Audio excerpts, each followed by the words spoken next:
बीमिश bookworms के classroom में आप सबका स्वागत है।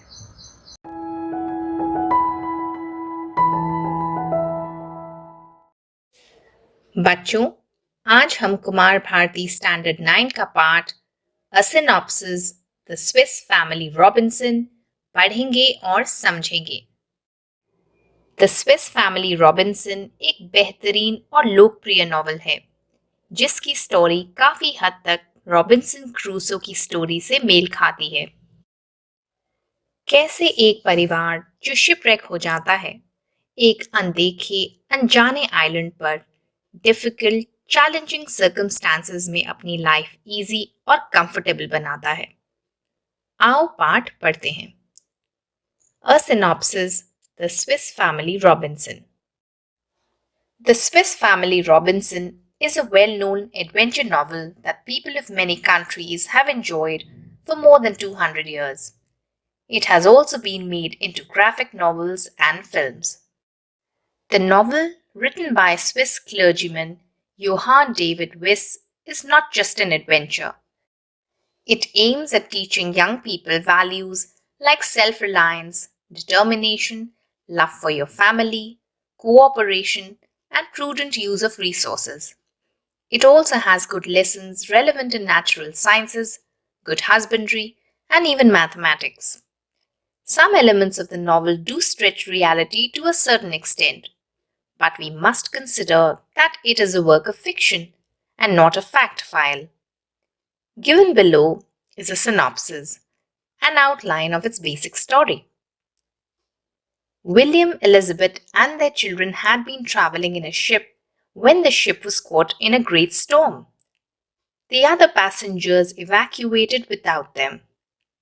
William and his family, including the young children, Fritz, Ernest, Jack, and Franz, were left to survive alone. They weathered the great storm, waiting in the ship's hold. The ship survived the night, and the family found themselves within sight of a tropical desert island. The next morning, they decided to get to the island they could see beyond the reef. With much effort, they constructed a vessel out of tubs. After they filled the tubs with food and ammunition and all other articles of value they could safely carry, they rowed toward the island. Two dogs from the ship named Turk and Juno swam beside them. The ship's cargo of livestock, guns and powder, carpentry tools, a disassembled pinnace, and provisions had also survived. Synopsis माने सार, summary, self-reliance, आत्मनिर्भरता, prudent, clever, husbandry, farming, weather the storm, deal with a difficult situation successfully. The Swiss Family Robinson एक प्रसिद्ध और लोकप्रिय adventure novel है जो 200 से भी अधिक साल पुराना है। इस कथा पर कई ग्राफिक नॉवेल्स और मूवीज भी बन चुकी हैं। इस कथा के रचयिता योहान डेविड विस हैं जो स्विट्जरलैंड के रहने वाले हैं। इस कथा के माध्यम से लेखक ने नई पीढ़ी को आत्मनिर्भरता, दृढ़ संकल्प, परिवार के प्रति प्रेम और संसाधनों का सही रूप में उपयोग सिखाने का प्रयास किया है। कथा में विज्ञान, खेती-बाड़ी, पशु विज्ञान, यहाँ तक कि गणित का भी पाठ पढ़ाया गया है। लेखक कहते हैं कि कई स्थानों पर कथा थोड़ी अनबिलीवेबल सी हो गई है। कथा के उन हिस्सों पर विश्वास करना थोड़ा मुश्किल हो जाता है, पर हमें ये नहीं भूलना चाहिए कि ये एक फिक्शनल कथा है। ऐसा हकीकत में किसी के साथ घटा नहीं है। कहानी की आउटलाइन अब पेश है। विलियम, एलिजाबेथ और उनके 4 पुत्र शिप में ट्रैवल कर रहे थे। शिप एक तूफान के शिकंजे में आ गई। शिप के सारे यात्री लाइफ बोट्स में बैठकर बच निकले। बस विलियम का परिवार शिप पर अकेला रह गया। वे लोग शिप के कार्गो कंपार्टमेंट में जान बचाने के लिए जा छिपे। किसी तरह तूफानी रात उन्होंने काटी। अगली सुबह उन्होंने देखा कि वे लोग किसी अनजान ट्रॉपिकल आइलैंड के पास हैं। उन्हें किसी तरह आइलैंड तक पहुंचना था, पर उनके पास औजार नहीं थे, कोई साधन नहीं थे कि वे बोट बना सकें। किसी तरह कई टब्स को इकट्ठा करके उन्होंने एक बोट तैयार की। उस बोट में उन्होंने खाने पीने का सामान, गन्स, गन पाउडर आदि जो भी शिप में थे, वो भर लिए। काफी जरूरत का सामान तो शिप के साथ ही नष्ट हो गया था। फिर भी उन्हें शिप में जो कुछ भी सही सलामत मिला, उन्होंने उसे उठा लिया। शिप के दो कुत्ते भी उनके साथ साथ तैरते हुए द्वीप तक आ पहुंचे। कार्गो से कुछ पशु, परचूरन का सामान, असला, औजार और कुछ किताबें ही बच पाई थीं। रॉबिन्सन परिवार ने ये सब जरूरत की वस्तुओं को साथ में ले लिया। आगे पढ़ें। Over the next few days, William attached the floatable old kegs to one another and built a boat that curved around them. The family had landed successfully on the island. They set up a tent and softened the floor with armloads of grass they cut and spread to serve as their beds. They came to a grove of trees. One tree grew what looked like gourds on its trunk. The father told Fritz the gourds would make excellent bowls and spoons, and they cut them into various utensils. After some days, Elizabeth informed William that she wanted the family to move to a safer place. Their current camp was not only exposed but also very dry and hot. If they built a house up in one of the large trees, they would be safe from jackals. She described a perfect tree for the project, one whose trunk was nearly 40 feet in diameter. The branches were very long and extended straight out from the trunk, making them perfect platforms for a structure. Later, when determining the height of the lowest branches, the father taught the boys geometry and how to use triangles to measure big objects. He measured a defined distance from the trunk, then he calculated angles using several measured rods, determining that the lowest branch was 30 feet off the ground. Keg माने barrel या drum, Grove माने पेड़ों का झुंड। गोड एक ऐसा फल होता है जिसकी स्किन हार्ड होती है और जिसको सुखाकर कंटेनर्स के रूप में प्रयोग किया जाता है। जैकॉल माने सियार। विलियम ने कई दिन मेहनत करके एक वेसल तैयार किया, बहुत सारे बैरल्स को जोड़कर। पूरा परिवार आइलैंड पर सकुशल पहुंच गया। अब उन्होंने उसी आइलैंड पर अपना बसेरा बना लिया। रेत पर घास काटकर बिछाई गई, टेंट लगाया गया। एक पेड़ पर उग रहे गोर्ड्स को तोड़कर चम्मच और बोल्स तैयार किए गए। ऐसे विलियम के परिवार ने कई यत्न किए उस अजनबी जगह को अपना बनाने के लिए, घर जैसा आराम और फैसिलिटीज अवेलेबल करने के लिए। कुछ दिन तो परिवार खुशी खुशी अपने नए निवास में रहा। वे सब ईश्वर के शुक्रगुजार थे कि उन्होंने उन सब की न केवल जान बचाई बल्कि सिर छुपाने को आसरा भी दिया। पर अब एलिजाबेथ ने विलियम से रिक्वेस्ट की कि किसी अन्य स्थान पर उन्हें अपना घर बनाना चाहिए। वो जगह न केवल बेहद गर्म थी बल्कि वहां जंगली जानवरों से भी भय था। यदि वे किसी बड़े ऊंचे वृक्ष पर घर बनाते हैं तो सियारों से उन्हें प्रोटेक्शन मिल जाएगी। एक ऐसा पेड़ उनकी नजर में था जिसका तना मोटा और मजबूत था। पेड़ की शाखाएं फैली हुई थीं, जिस पर प्लेटफॉर्म बनाकर घर बनाया जा सकता था। विलियम को यह सुझाव बेहद पसंद आया और उन्होंने अपने पुत्रों को ज्योमेट्री का पाठ सिखाते हुए घर की कंस्ट्रक्शन में लगा दिया। आगे पढ़ें। The men knotted a rope at certain intervals and attached pieces of bamboo in each knot. Thus they created their ladder. Father returned to the beach and collected driftwood, thinking it would be perfect to build a sledge on runners rather than wheels. Later they used it to transport materials.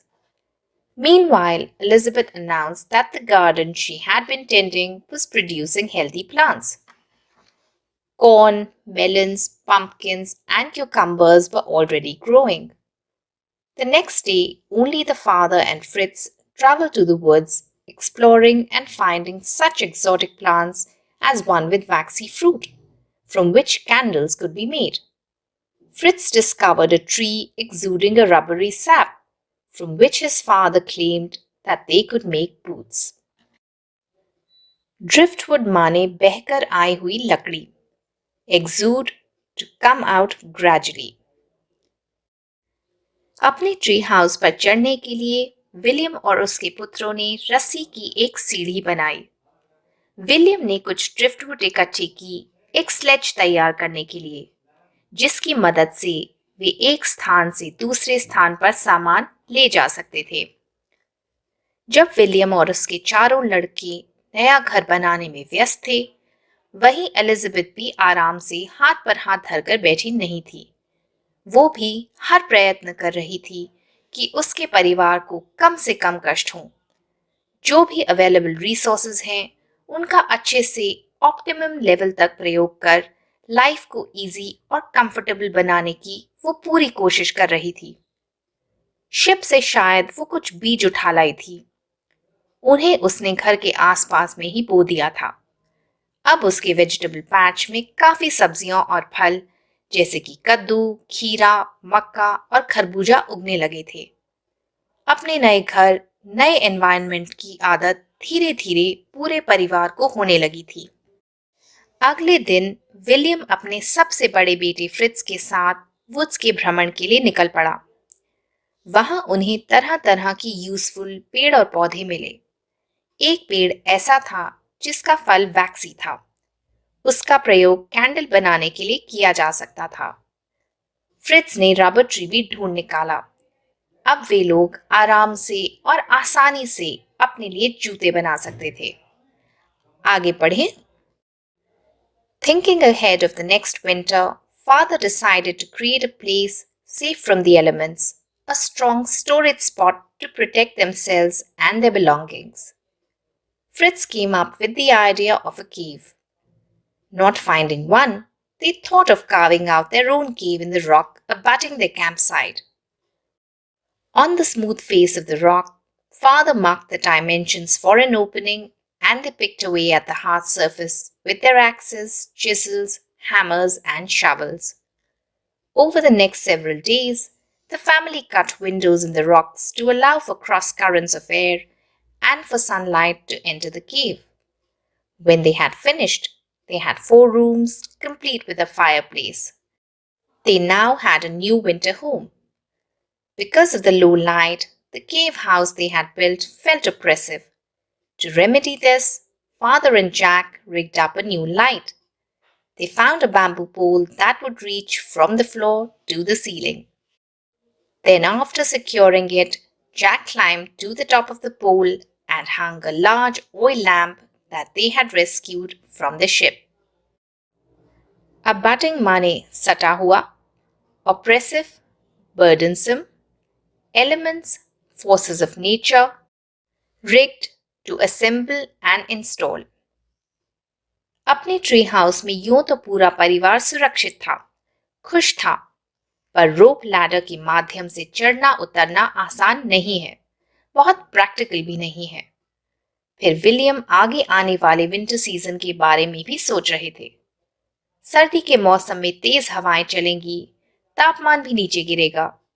इसलिए अब समय हो गया था कि कोई ऐसे स्थान पर जाया जाए जहां हर प्रकार के मौसम से बचाव हो सकता है, जहां उनका सभी सामान और वे खुद भी सुरक्षित रह सकते हैं।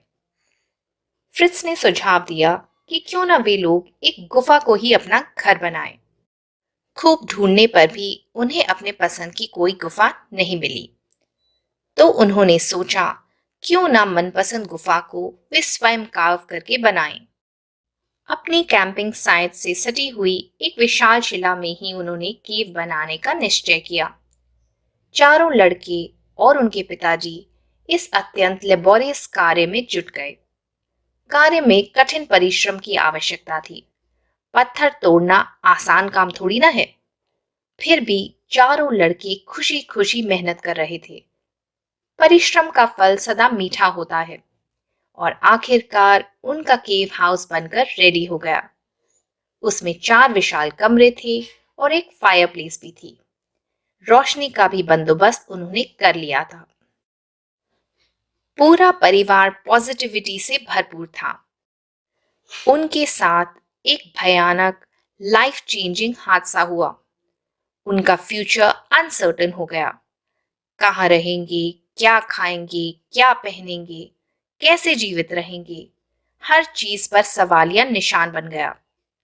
फिर भी उन सब ने इसको लाइफ का एक चैलेंज मानकर खुशी खुशी स्वीकार किया। वे नेगेटिव भी हो सकते थे, डिप्रेस्ड हो सकते थे, अपनी किस्मत को और ऊपर वाले को कोस सकते थे, पर उन्होंने ऐसा नहीं किया। They all made the best of their circumstances. इससे हमें भी इंस्पिरेशन मिलती है कि जीवन में कितनी भी मुश्किलें आएं, कितनी ही विषम परिस्थितियों का हमें सामना करना पड़े, हमें सदा पॉजिटिव रहना चाहिए और उनका हंसते और मुस्कुराते हुए सामना करना चाहिए। यह पूरा होता है a synopsis the Swiss Family Robinson का पार्ट 1। पार्ट 2 लेकर मैं जल्दी ही आऊंगी। बीमिश बुकवर्म्स की तरफ से आज इतना ही। Happy reading, happy studying everyone. I hope ये वीडियो आप लोगों को अच्छा लगा होगा। इन केस आपके कोई डाउट्स हैं, कोई क्वेश्चंस हैं, तो नीचे कमेंट सेक्शन में आप मुझसे पूछ सकते हैं। Thank you for watching. अगर आपको आज मेरे साथ सीखने में मज़ा आया तो प्लीज़ बीमिश बुकवर्म्स को लाइक और सब्सक्राइब करें। साथ ही में लगे बेल आइकन को ज़रूर दबाएं ताकि मेरे चैनल की सभी नोटिफिकेशंस आपको मिलती रहें। Thank you for watching.